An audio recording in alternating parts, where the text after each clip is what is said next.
I'm Sara Zeek. I teach English at Covington High School, and I'm a member of the CEA Budget Committee this year.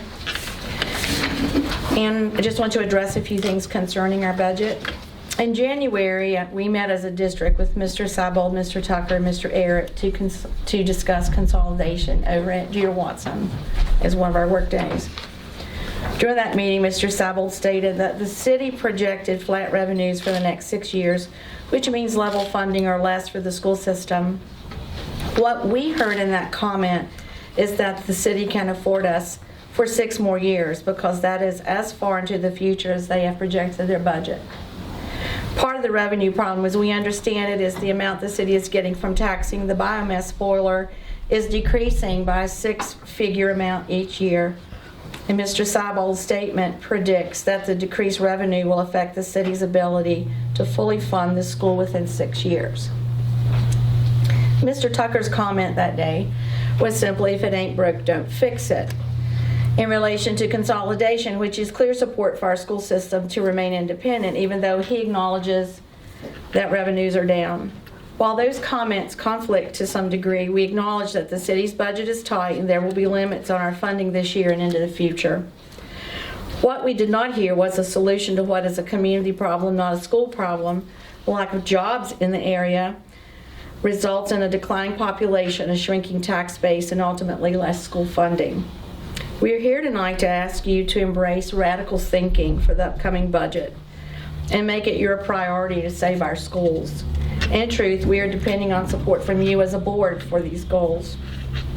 We have asked to meet with individuals to offer suggestions and discuss the budget, but have either received no response to our request or open refusal to meet from board members. In the past, the CEA Budget Committee has met with school board members to share ideas and discuss possibilities. This year, we have met resistance from board members to meet in any capacity. In fact, we have heard that you've been directed not to talk to anyone outside of board meetings. We remind you tonight that you represent people in the city of Covington, the employees in the school system. Building a wall between you and your constituents can only hurt all who are connected to Covington City Public Schools. We are all in this together. There is no us and them when it comes to keeping our schools open and independent. The only group that matters is our students.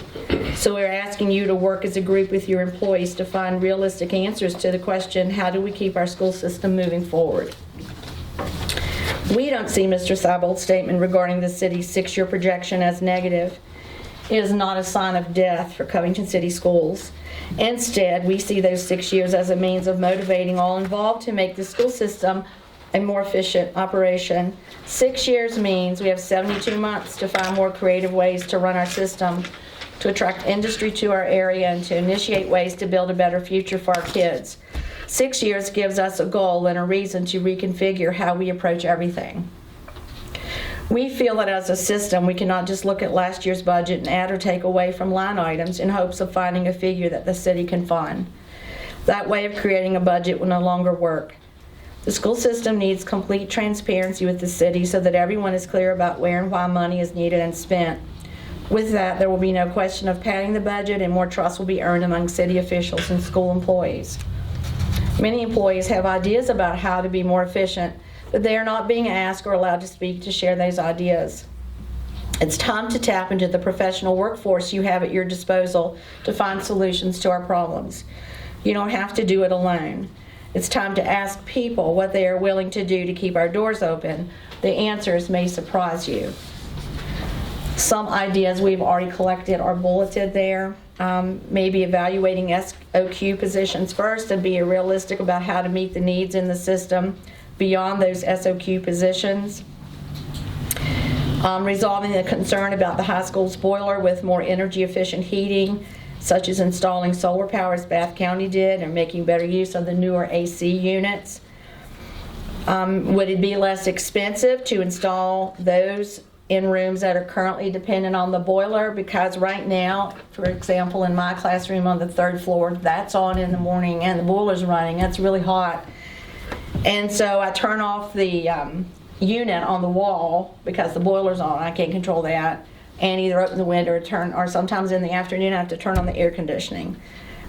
We just need to find a way to be more efficient in the use of heating. None of us would double heat our homes and be happy about the bill we received.